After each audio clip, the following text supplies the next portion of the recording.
the mind, the ancient tribe. If we could only stop the beating, keep our pulses from retreating. We are the heart, one vicious heart, don't let it die. A piece of us has shifted sideways and all dignity slips away. A priest, a god, live in your beliefs and escape from what still remains. You gotta rest in a peace when violence is no use. We take the measures, so fuck the poison that's slowly killing you. When living life is a feed, and nothing's right with the youth. You drink the poison and pour it out, cause it's slowly killing you. We are the earth, we are the sky, immortalized. We are the body and the mind, the ancient tribe. We are the ancient tribe. If we could only stop the beating, keep our pulses from retreating. We are the heart, one vicious heart, don't let it die. So let's die, don't let 'em die,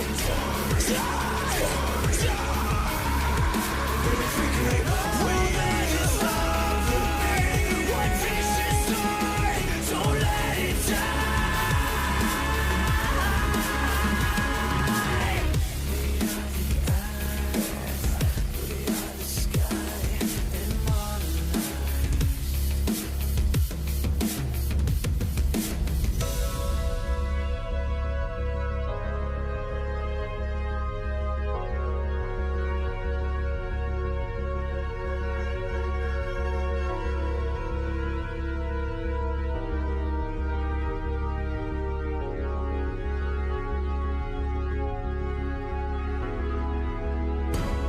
Further we move, the less we are. Further we pull, this bullshit we fight. Further we move, the less we are. Further we pull, the thread of shit unwinds. Forever falling forward, we left the lasting on the timeline. Regress, rewind, we push, we pull. Cast a fall for a glass that fall, building up for the afterlife. We are the earth, we are the sky, immortalized. We are the body and the mind, the ancient tribe. We are the ancient tribe. If we could only stop the beating, keep our pulses from retreating. We are the heart, one vicious heart, don't let it die.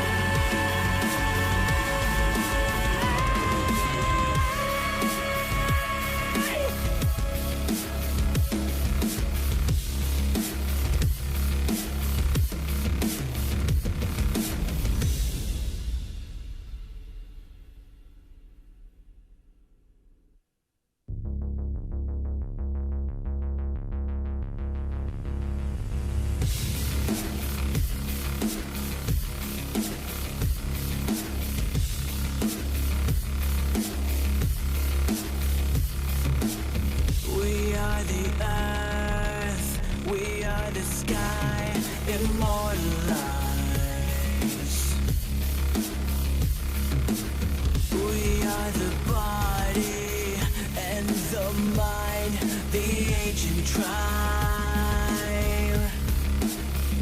If we could only stop the beating, keep our pulses from retreating. We are the heart, one vicious heart, don't let it die. A piece of us has shifted sideways and all dignity slips away. A priest, a god, live in your beliefs, an escape from what still remains. You can't rest in our peace when violence is no use. We take the measures, so fuck the poison that's slowly killing you. When living life is a feed, and nothing's right with the youth. You drink the poison and pour it out, cause it's slowly killing you. We are the earth, we are the sky, immortalized. We are the party, and the mind, the ancient tribe. We are the ancient tribe. If we could only stop the beating, keep our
the sky, immortalized.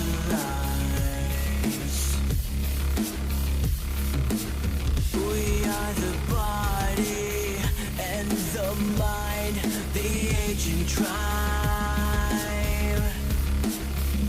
If we could only stop the beating, keep our pulses from retreating. We are the heart, one vicious heart, don't let it die. A piece of us has shifted sideways and all dignity slips away. A priest, a god, live in your beliefs, an escape from what still remains. You can't rest in our peace when violence is no use. We take. Yes. Welcome, Hey guys. Spencer Sotelo, meet and greet. We're live, we're taking questions. We are talking about what on earth we are doing What are we doing out here in the studio. We are making courses. We are making YouTube videos. You may have heard of a video I did. Oh, when was that? That would have been back in April of 2020? I think so, yeah, but I just found out about it. What was it, Yeah, like maybe November? a couple months ago. Yeah. How to sing like Spencer Sotelo. So he Instagrams me and says, love the video. It was almost this simple. He Instagrams me and says, I love the video. I said, hey, cool. You want to come out and do it for real? And he's like, yeah, that'd be fun. And so we worked out scheduling. And so we are not doing how to sing like Spencer Sotelo. We are doing how to sing and scream with Spencer Sotelo. That's course 1. And then we're also doing how to do vocal production like Spencer Sotelo. Yeah, we're going to go over plugins, all the type of shit that I use, and you guys can see how I run my chain, all the outboard gear I'm using. Yeah, it's going to be great. Yeah.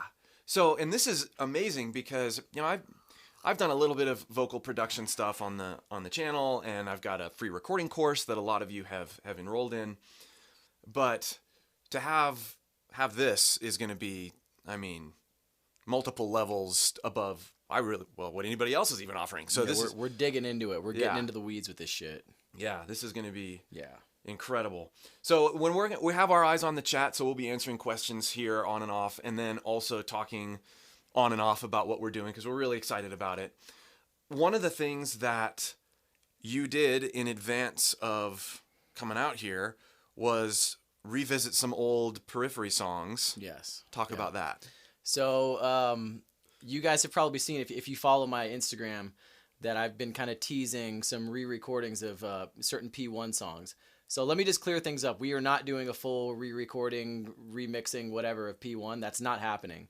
I did these for fun, for practice, and we talked about, it would be really cool if we use those sessions for parts of these courses to where we get to dive in and see how I sound over these songs now, soloing out individual tracks through the session and comparing it to when I first started, on the original recording of P1.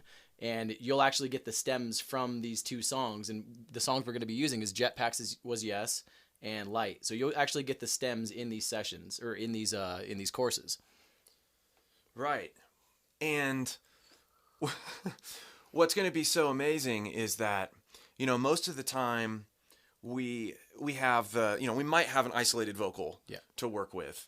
But in these songs that many of us have been listening to for a decade, we are going to dive in line by line and study your approach from 10 years ago, how it's changed till now, and the things that you do differently now, and that's a point of discussion for all these different lines. And even what I've noticed so far diving into these stems is his approach is as expected, but it's even more meticulous and detailed than I thought. So there's even more to talk about, more to dissect. And the beauty of this is that we're going to learn a lot of production stuff, but having this close access to the actual sessions is going to totally change the way we approach singing, because we get to see what he did, what he's doing in the studio here, actually watch him do it, and then try stuff with our own voice. I can't think of a better situation. Let's get caught up on some questions here. 2 favorite songs on that album. Nice. Do that C6 you did live. It's like 9 in the morning. Right. I haven't even warmed up right now. A little early for that. Yeah. You'll get to see a lot of that later. Well, not in this event, but Yeah. Let's see here. The Juggernaut story come back. Let's see, Spencer, I heard you say in a Q&A that you don't really think about singing with distortion and that you're just thinking about singing or screaming. Yeah, exactly. There's like that breaking point in everybody's voice, you know, where I feel like that distortion starts to come in, and I'm not thinking about it. I'm not trying to push it. It's just something that happens naturally. And I've been, you know, stressing this to Chris, like I'm all about vibe with everything I do in life, and singing is no exception. I'm just going off of feel, and trying to have fun with it. I'm not thinking, oh, this technique when I'm doing it. I'm just flying by the skin of my teeth when I'm doing it, and just going off of feel and vibe.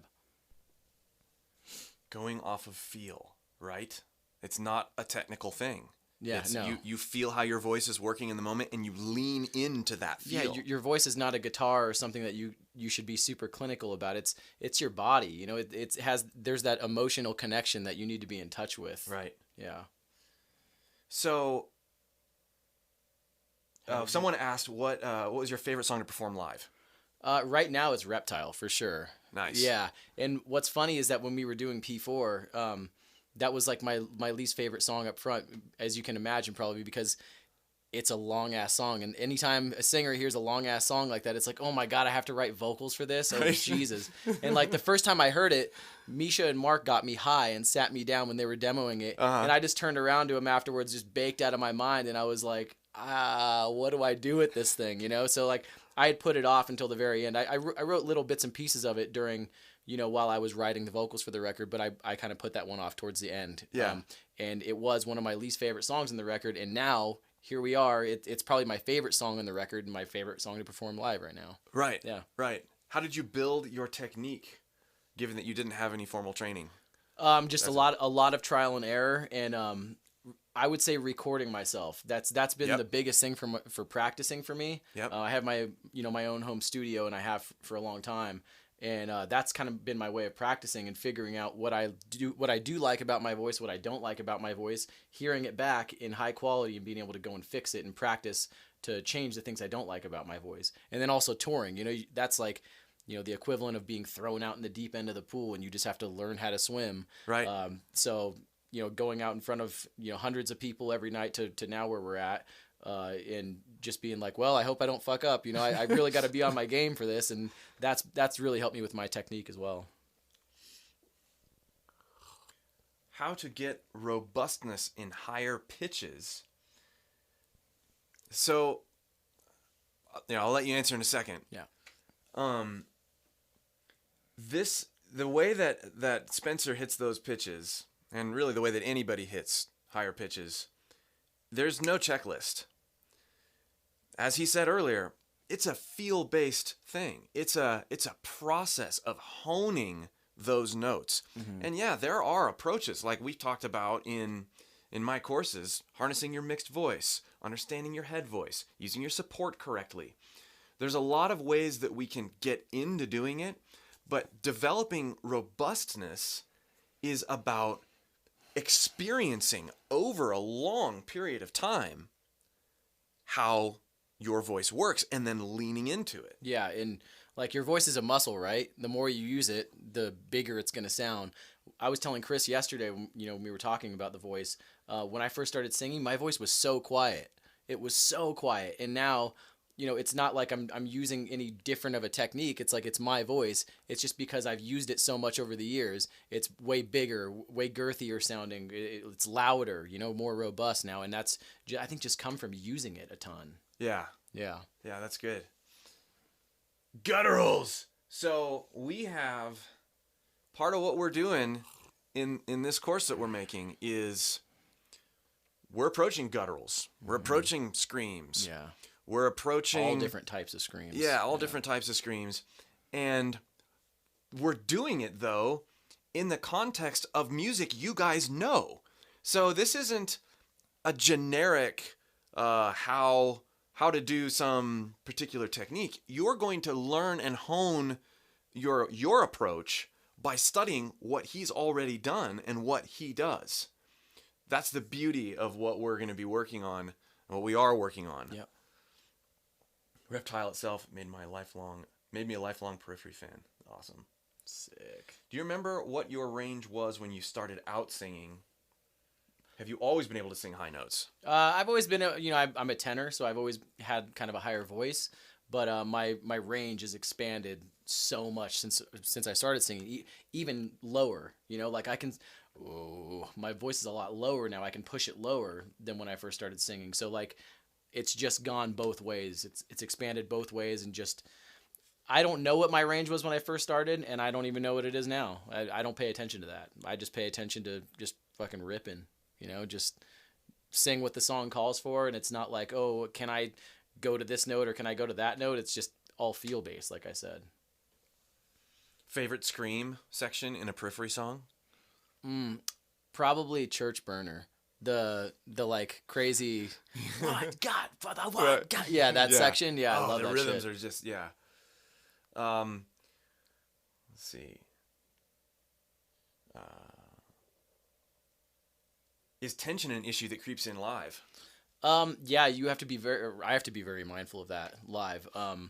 When you start to run out of air, you know, like if you're not really monitoring your airflow and proper airflow, your body starts to take over and almost go into like a defense mechanism, and your body tenses up. So breathing is a huge thing for that, for me, for staying relaxed, and you always want to stay relaxed. Like Right. all the stuff we shot yesterday talking about staying relaxed. Absolutely. You know, it's huge. Yeah, so, and you guys are going to get a hint of some of the things that are in the course. We have so far filmed your complete warm-up routine that he does before he goes out and does any show, and that's adapted for the studio some as well.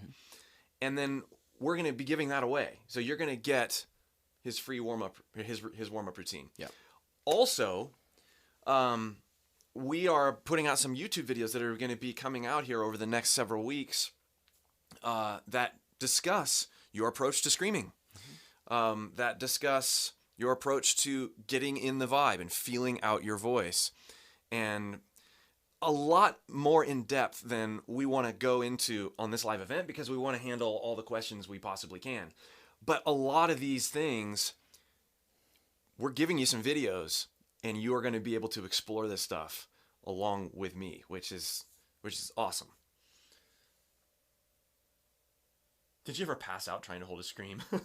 No, I've definitely had that thing happen where it's like your vision goes a little bit dim. You start to close in a little. Yeah, I've definitely had that before. Had that live. Not so much for screaming, but for like some of the higher, longer held out notes that I've done live, where it was like, oh God, I shouldn't have held that for that much longer than than it is on record. A tip for tone improvement. I feel like tone, a lot of that comes with the way you shape your mouth and how you're pronouncing your words. Not teething your words, not letting your tongue get in the way, opening, really opening, letting those vowels and consonants fly out the way they should. Right. Well, one of the first lines when I really started analyzing your voice, and someone quoted it earlier, there must be something in the water. Water, yeah. Right. I mean, you even look at what you just did with your face. I put my chin out because I wanted to change. Lips out. Ooh, yeah. You're creating a character. You're not just trying to hit notes and that make that sound good or whatever. You want to get into a character while you're doing it. Yeah, and I think that's for people wanting to improve their tone, and that's a good question. How to improve your tone is a great question. But in some ways, it's the wrong question to ask. How do I get better at improving my tone? You don't try to get better at improving your tone. No. You become a character. You become an entertainer. You become a communicator. Mm-hmm. And so, even if we take that phrase there and we just speak it, we don't even sing it. There must be something in the water. Well, that says something a lot different than there must be something in the water. It almost feels like somebody like in a play on stage. Yeah, exactly. Yeah. And you can go in so many different directions with just that phrase and communicate something totally different. And so that's where tone comes from. See, how do you come up with vocal melodies for crazy songs like that your band writes? I mean, I'm not thinking about the rhythms or, any crazy instrumentation that's going on. There's a chord progression happening at all times. Mm-hmm. And if you just break it down to the core of what's going on with just the chord progression, you write to the chord progression, and then you start working in the rhythms to complement what's going on rhythmically in the instruments, the drums, the guitars, everything that's happening. And then lyrics come in last for me. So I always kind of just scat along to something, like whatever pops into my mind, whatever melody pops in my line and rhythms that go along with the music and sync up to it. And then I'll figure out, okay, there's this many syllables that need to be filled. And then I just write the lyrics to it like that. So someone asked the question. Oh, what's that? Do you have any tips for those struggling with fry screaming? I don't use fry screaming. I don't. He doesn't use fry screaming. I don't even know what it is. I guess it's like kind of like that whisper. It's that we talked about it yesterday a little bit, and Chris is a lot more knowledgeable about this kind of thing than I am. All these terms and different types of things. I don't know what any of that bullshit is. I just go off a feel.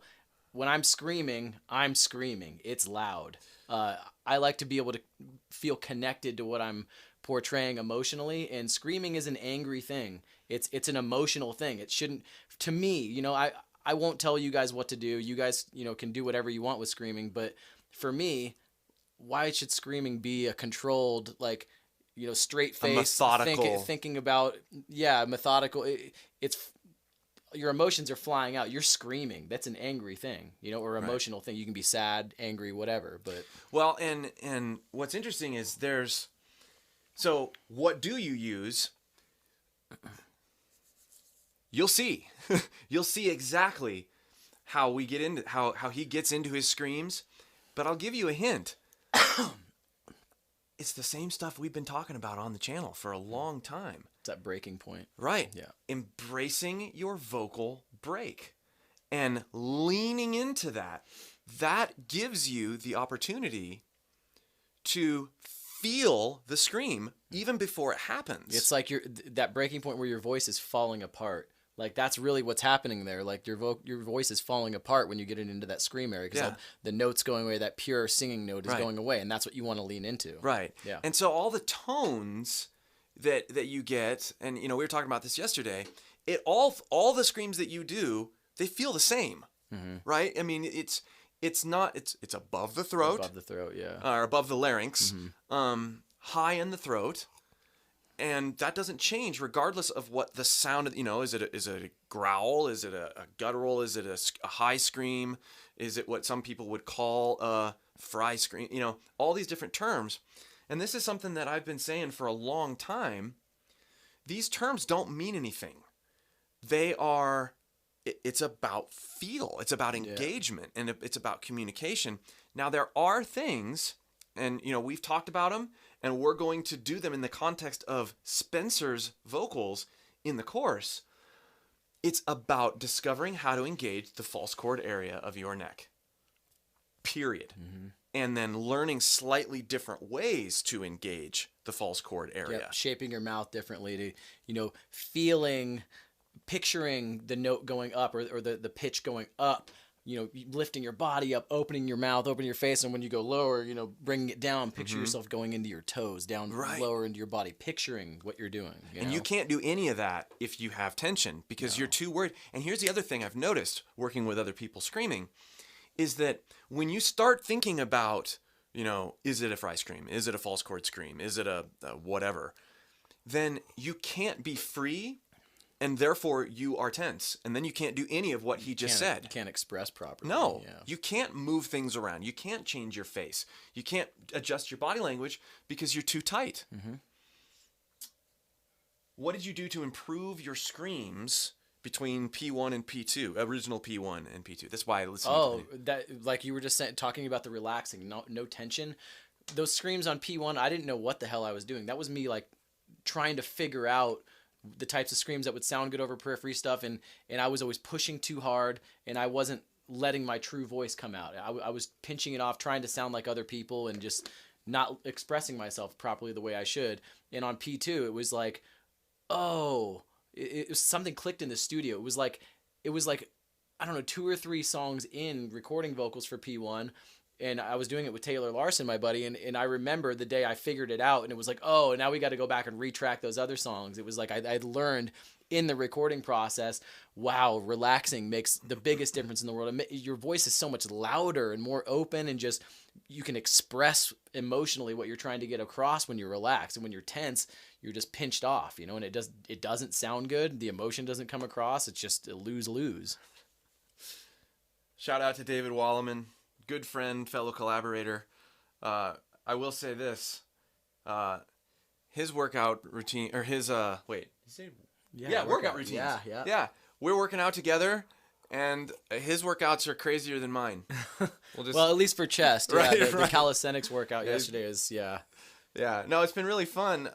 We were driving back from the airport, and he's staying with me in our guest room, which also doubles as the place that I do my workouts, and so he started asking me about stuff, and turns out we both recently got into juicing. We both work out every morning. We both do similar stuff, and so I was like, and I had moved all that stuff out of his room, and it's like, well, okay, we'll just put it all back in, and we'll do workouts in the morning before we film. First night I was Right. here, like before we went to bed, we carried all the weights back downstairs into the room. Yeah, so that's fun. Making juice, doing workouts, watching really weird movies. Oh, we watched Mulholland Drive last night. That was the first time I'd ever seen it. Holy shit, man. That was, first time Chris had ever seen it too. Yeah. That was a mind fuck, dude.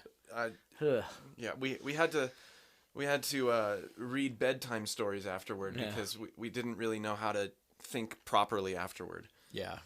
Crazy. Threw me for a loop. Spencer does calisthenics. Yeah. Not recently, I'd say over the past, 5 or 6 months, I've been getting into some of Chris Harria's workouts. Shout out to that guy. That guy's physique is insane, and a lot of stuff he does is calisthenics. Like my chest, I do 2 chest workouts a week. One of them is like, lifting heavy weights, doing benching and all that, and then the other one is a calisthenics workout where it's just all body weight. And that one almost gets me harder than the weights one does. Uh-huh. Any new Nick Mystery material? Or any. Yeah, there's like, I don't know, 10 or 12 songs that are almost done that aren't, pretty much ready to go. It's just, COVID has really put a wrench in that because, so Yuka, the keyboard player, lives in Nashville now, and Mike Dawes lives in the UK, and he can't get over here.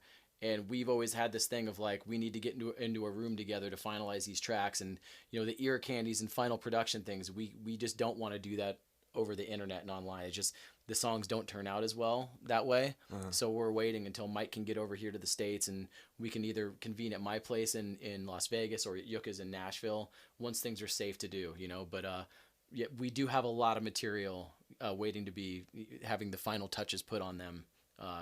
So yeah, expect some stuff in the future, but I don't know when. So this is a cool question.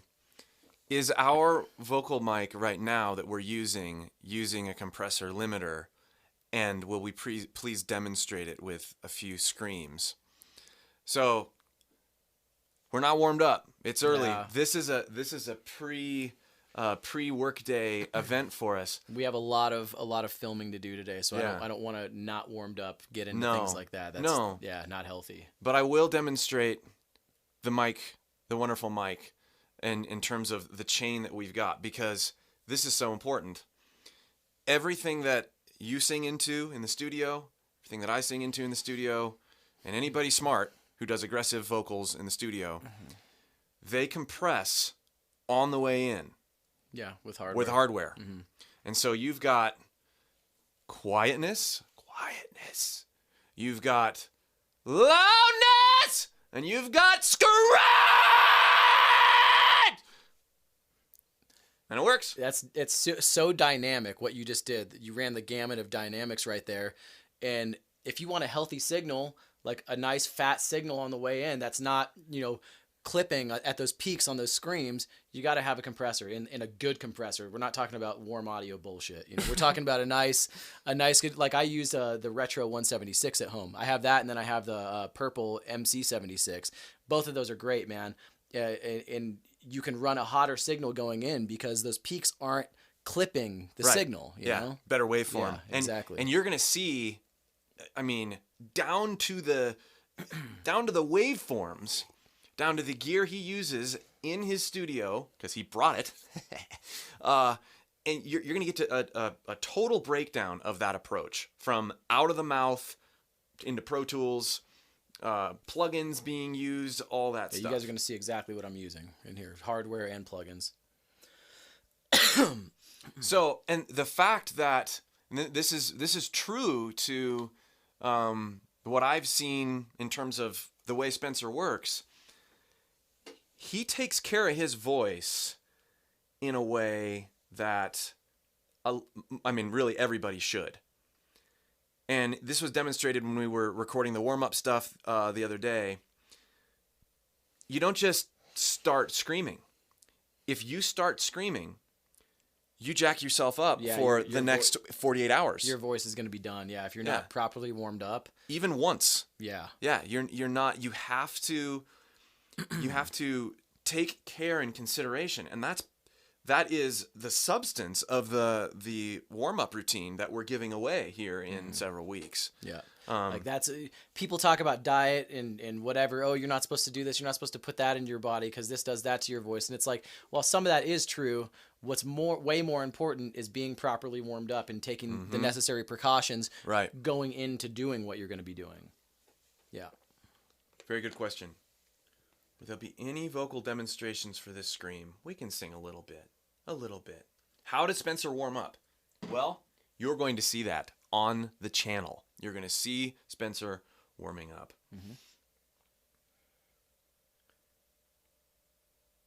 How to change fast, clean / scream.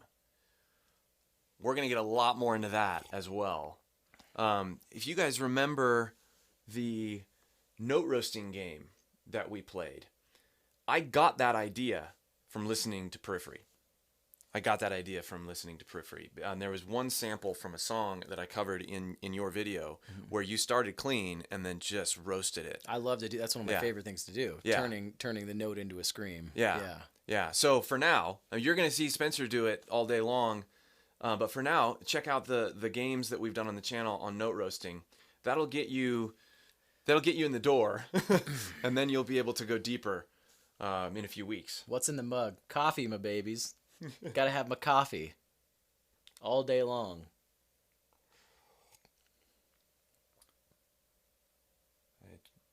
I truly can't use distortion. Should I have a certain diet or specific exercise?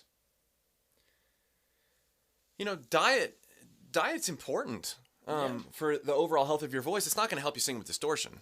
No, definitely not. I mean, taking care of your body is taking care of your voice, right? Like what you put in your body, how you take care of your body over time, it's going to translate into your voice. If you're unhealthy, and don't take it overboard. Like I like to have some drinks every now and then. I like to smoke some cigarettes every now and then when I have a drink.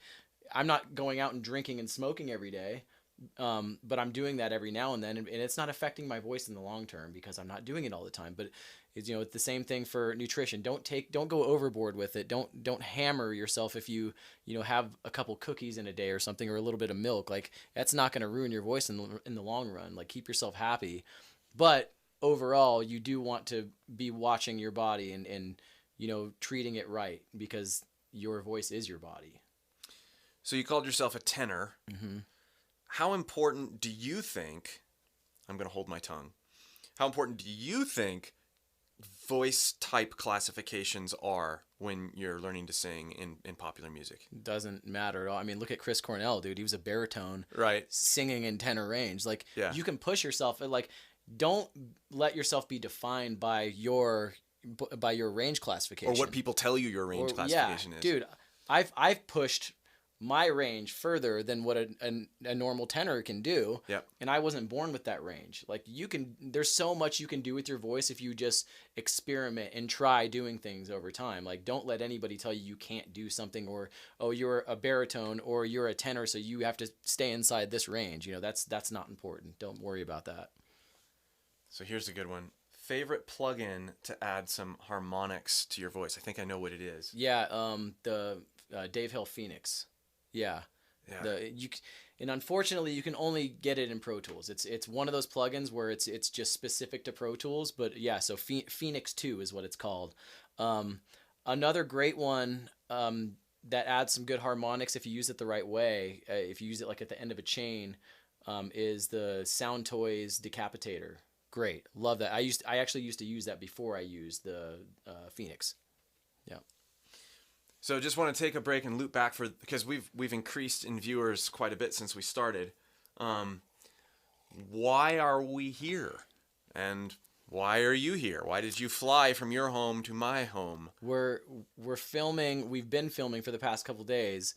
A lot of videos for YouTube for your channel, but also an instructional course that's gonna go so in depth with not just singing and breaking down how I'm doing what I'm doing, but also a production side of it, where we're gonna go through the gear I use, the plugins I use, how I approach producing vocals, how I write, how I compose these sections, like even stacking harmonies and layers and things like that. We're gonna go through all of that. We're really gonna get into the weeds on this shit.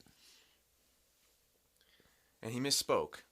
He said we're doing a course. We're doing 2 courses. 2 courses. Which is awesome. Yeah. Which is so cool. One, primarily singing. Although you can't, with some of the things that we're doing, you can't totally separate production from what you do. No, there's going to be a little bleed over. But one is focused on singing, screaming, and approach.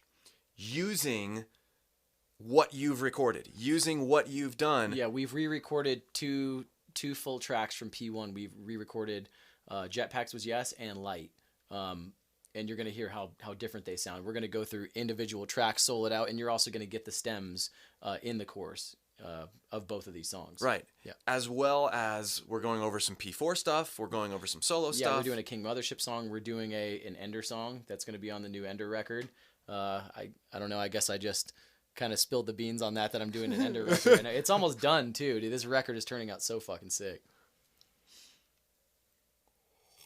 So, will this course be free?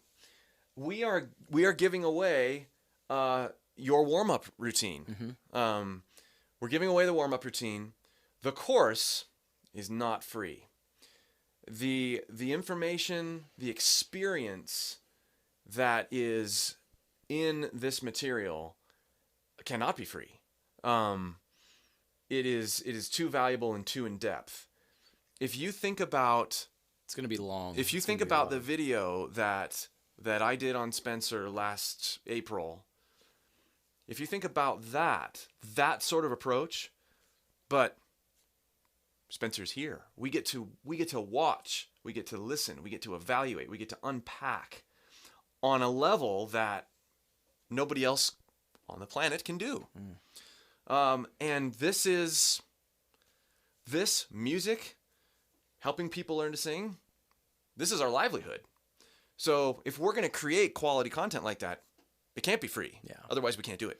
Yeah, but the warm up routine, and what are we blasting that out over a couple different videos? Like, it's pretty in depth. Yeah. We filmed a lot of content for it. 3 videos that talk about different aspects of warming up, and then we've done 3 or 4 YouTube videos that are, and of course those are free. But those will be coming out here as soon as we figure out a schedule for them. Yeah. But they'll be coming out on my channel as well. So you guys will kind of get a look inside, and see what the courses are going to be doing. Let's see. I'll take your entire stock. Nice. And guys, yeah, we appreciate so much you guys' support, both in terms, fans, students, people who engage with what's going on. I mean, that's a huge, even if you don't have any money, that support means a ton. So somebody says, why did you decide to release it as Ender rather than Spencer Sotelo? Good one. That's going to become very apparent over, the coming months of the year, and when I start to roll these tracks out, and you guys will, there's a plan behind it, and it's going to be a little bit different than just me being like, hey, I'm Spencer and I'm releasing this stuff. Yeah, it'll all make sense later in the year.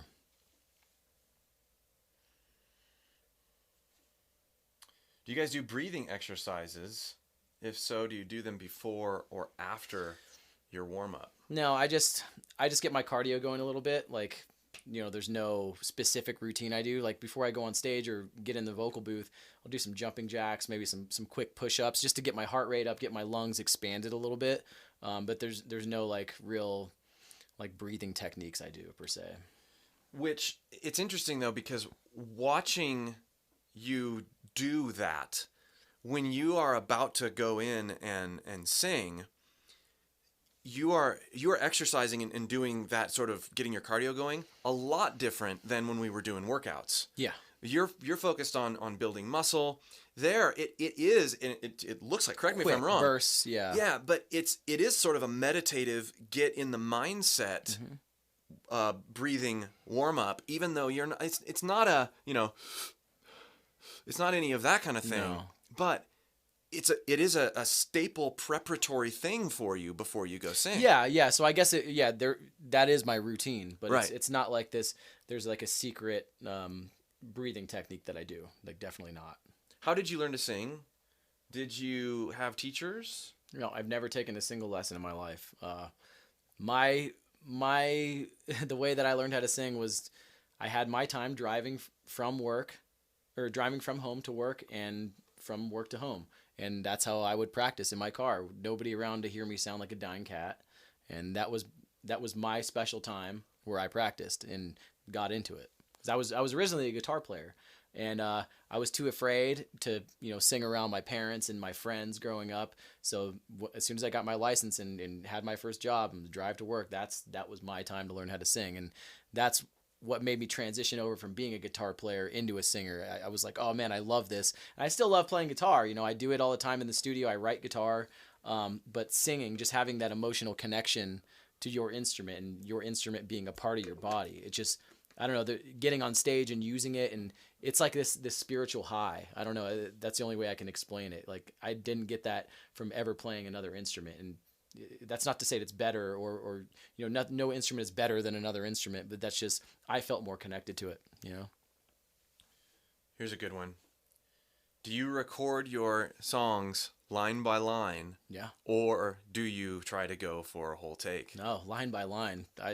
Whatever sounds best, right? Whatever is going to get the best end result for the product that you're putting out. Like it's out there forever. It's immortalized, especially with the internet and streaming the way we have it now.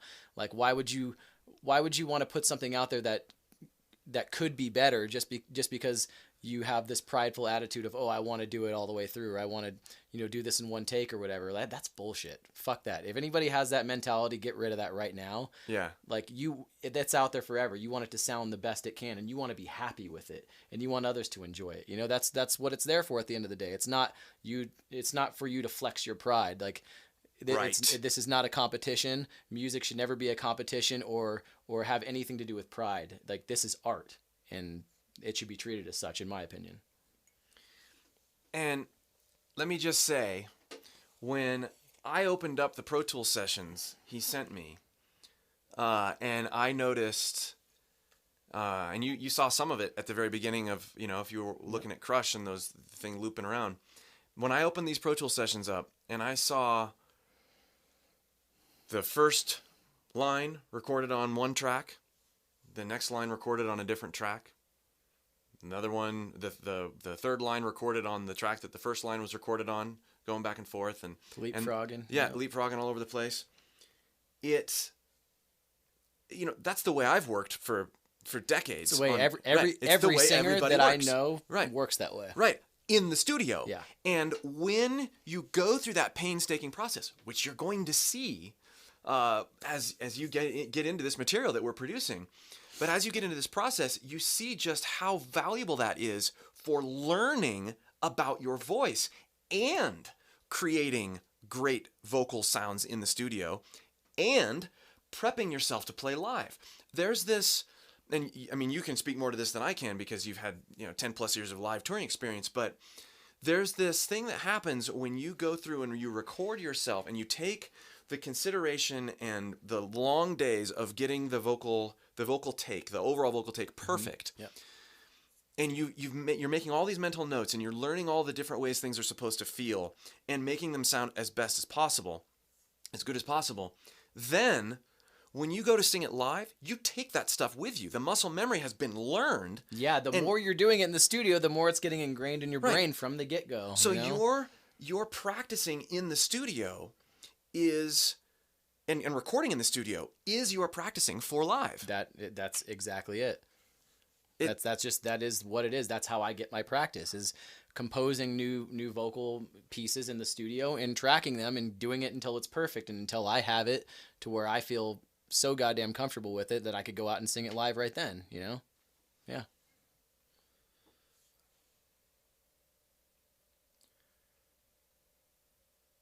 Mexican said, "Thank you for only smiles." He's posted that a few times. Oh, awesome. Yeah, that's a very personal song to me. If you guys follow me and have heard me talk about it before online, that song is about my older sister who passed away a few years ago. So it's a very, very personal song to me, and that's kind of my way of letting go of things that are hurtful from my past, is putting them in a song. And it's like, okay, it's on paper, now it's in a recording, it's out of me, it's out there, and I can let it go. So I'm glad that you enjoyed it. Thank you. Can we ever expect to see Ender material performed live? Yeah, I hope so. All the plans that I have for it, that is definitely in the plans, but we'll see how things go. You never know in this day and age. What are some singers that have inspired you? I would say the number one singer who's influenced me over my life is probably Mike Patton. I mean, the guy could do anything with his voice. And now that you know that, it probably makes a lot of sense why I bring so many characters and why I'm swooping up and down and doing all these crazy things with my voice. That comes from Mike Patton. You guys should definitely go and check out his discography with Faith No More, Tomahawk, Phantom, all the stuff he's done, Peeping Tom. He's creating these characters based on the situations that he's in for each song. And that has been one of the biggest takeaways that I've taken from him for myself. Yeah, he's great for any singer trying to really get into characters, for sure.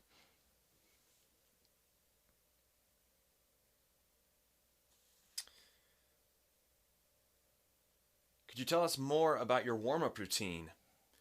So, I know people are coming and going on the stream. We have filmed meticulously your warm-up routine, and we're giving it away, and it'll be out this spring. That'll be the first thing to come out of the sessions that we're doing together, is a warm-up routine that you can take and you can use. Yeah, it'll be on Chris's YouTube channel for free, so for everyone to see. So we're careful in this particular environment. If we get into the weeds on any one topic, we can't answer as many questions as we'd like to answer. That's a kind of a rabbit hole that would probably take up the rest of his time, if not more. But you're going to get it for free. You're going to get his warm-up routine for free. You're going to get the perspective on how he gets in to his screams for free. You're going to get how he approaches changing the pitch of his screams for free. Somebody asked why was I bald in the Blood Eagle video? I don't know, man. My hair was bleached before that, and I just wanted to start fresh. I shaved it off. I wasn't bald. It was, very, very short buzz, very short military buzz, I guess you would call it. But sometimes you just got to start that shit fresh,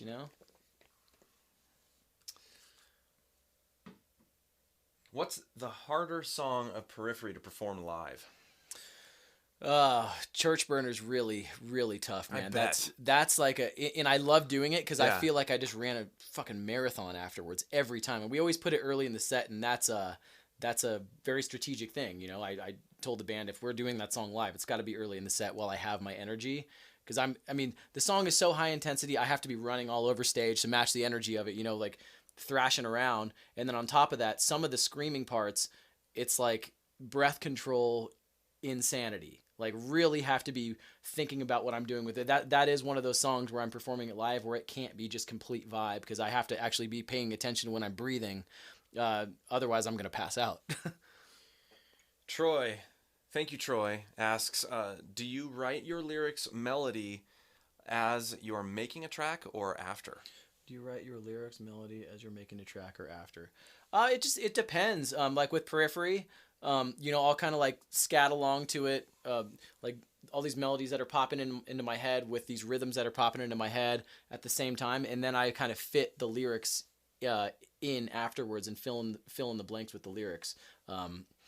For writing my own stuff, you know, my solo stuff, Ender, Nick Mystery, if I'm writing a song by myself from the ground up, instrumentation, a lot of the times I'll have kind of a chorus or a main melody of the song in mind, and I usually like to write lyrics in vocal parts, melodies, rhythms along with that, and almost have like a vocal part that's like the main theme of the song, and then I kind of construct the rest of the song around that, having that main vocal theme. That's how I like to do my solo stuff.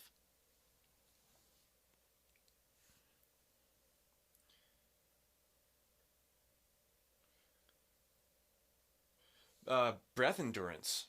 Someone's asking about breath endurance, and let me clarify breath endurance. I think what you're really asking, maybe, and you can clarify here, is you're talking about stamina, right? Like how do you have enough juice to belt out a note, to carry a scream, to do an aggressive phrase? A lot of that is like getting down the vocal compression, right? Right. Like compressing it so that your airflow is rationed.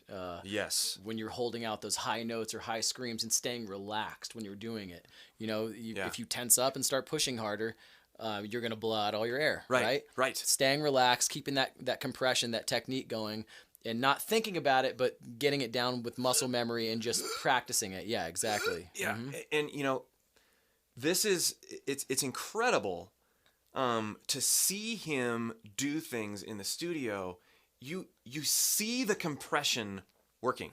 Not to be confused with audio compression. No, yeah. You see it in the body language because lower support. Right. Yeah. The support is engaged, compression is happening, and that's how you hold out those notes, and that's how you sound so aggressive and how you can be so aggressive without frying yourself entirely. Yeah. It's always about airflow moderation when it comes to any form of aggressive singing, because it's not and I can see this so plainly watching him do what he does. It is not about being more and more and more aggressive. It's about being smart and feeling. It's this constant dance with your body. And it doesn't just get more and more aggressive. In fact, we were warming up yesterday together during the warm-up routine that we filmed that we're going to be giving away. And we were doing it together. And he stopped. We started getting up into a little bit more aggressive stuff. He stopped and went, yep, got to reset and relax a little bit. And then the next time we did our call and response warm-up thing together, the thing that he did was, I mean, orders of magnitude more brutal than what he'd just done when he was calling himself out on being tense. Yeah. And it was really incredible to watch. And so anyway, it's just exciting. Like even somebody like me who's been, recording and touring for, 11, 12 years now professionally, like I forget these things and I have to remind myself. I have to take a step back and say, hey, I'm being too tense. I need to take a deep breath, just shake it out, relax, and remind myself, I guarantee you even people that have been doing this for, 20, 30 years, it still happens to them. Shout out to David Velez. Hey, David.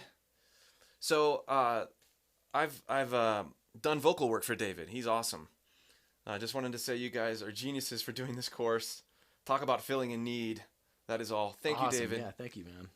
Somebody asked, will the ritual be released on vinyl at some point? Yes, that is actually already in production. I've listened to the test presses of it. Nice. Sounds freaking incredible. So I would say in the next couple months, maybe you guys will get the information on that. But the test pressings are done. It's into major production line right now. We just haven't announced it.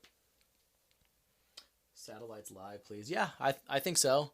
I think so at some point. I kind of expressed to the guys that I feel like that would be a good, over the past few years, it's always been Loon that's been like our encore, like our closer, and maybe replacing it for a bit with satellites and doing it instead. Nice. How loud is your singing / screaming in comparison to your speaking voice? Way louder. Way loud. I mean, you heard me. Yeah, oh, yeah. I'm not quite as loud as Chris. Chris has one of the loudest voices I've ever heard in my life. But yeah, it's pretty loud. You'd say it's pretty loud, yeah, right? It's pretty loud. Yeah, both singing and screaming. But it's not as loud as it could be, and that goes back to the compression. Mm-hmm. And it's not. Well, and this goes back also to what we were talking about earlier with the fry screaming stuff. Like, I think there's a healthy screaming loud, right? Mm-hmm. Your screaming should be louder. If it's that quiet, I can hold the scream for 4 minutes, type of scream. Yeah. That's not a scream. That's not a whisper almost. Yeah. It's cool, if that's what you're into. I would never tell somebody, hey, don't do that. If it works for you, it works for you. And if you like the way it sounds, totally cool, but not my thing. Yeah. Sure. Do you think a hardware preamp is necessary, and what's your typical vocal chain? So, we can't go over the whole vocal chain and how awesome it is in this particular thing. Can I tell them at least what I brought with me? Absolutely, yeah. One piece of gear that I can't live without. I have a Neve back at home. I have a Neve 1073, which is like so sick. But this preamp that I've used over the past few years that I always just end up going back to because I love the way it reacts with my voice is the Chandler TG2, and it's a Neve style preamp.